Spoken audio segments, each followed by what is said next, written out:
খুলনার অবহেলিত এক জনপদ পাইকগাছার চাঁদখালির কাটাবুনিয়া মধ্যর্চ। পাইকগাছার অবহেলিত ও উন্নয়ন বঞ্চিত জনপদ চাঁদখালির কাটাবুনিয়া বর্ষা মৌসুমে তলিয়ে যায় চলাচলের রাস্তা, বাঁশের সাঁকো একমাত্র ভরসা। হ্যাঁ, আমরা এই রাস্তাঘাট খুব কাঁচা রাস্তা রয়েছি, ভালো না, খুব কষ্টে রয়েছি, রাস্তাঘাট ভালো না।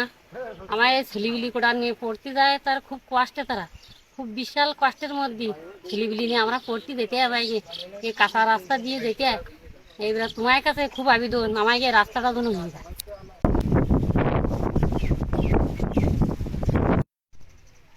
খুলনা জেলার পাইকগাছা উপজেলাধীন ৯ নম্বর চাঁদখালি ইউনিয়ন বৃহত্তম ইউনিয়ন।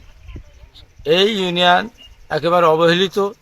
এই ইউনিয়নের মধ্যস্থ কাটাবুনিয়া গ্রাম একেবারে অবহেলিত। বাংলাদেশ স্বাধীন হওয়ার পর থেকে এখানে কোনো উন্নয়নের ছায়া পড়েনি।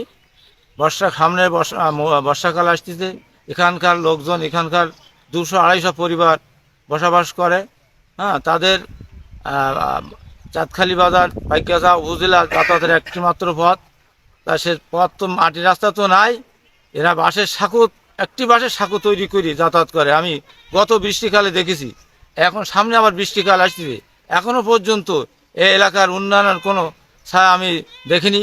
তা আমি সরকারের কাছে করজোড়ে দাবি জানাচ্ছি, সামনে বৃষ্টি মৌসুম, তার আগে এই অবহেলিত মধ্যস্থ কাটাবুনিয়ার রাস্তাটি আশু সংস্কার হয়, তার বিশেষভাবে অনুরোধ জানাচ্ছি।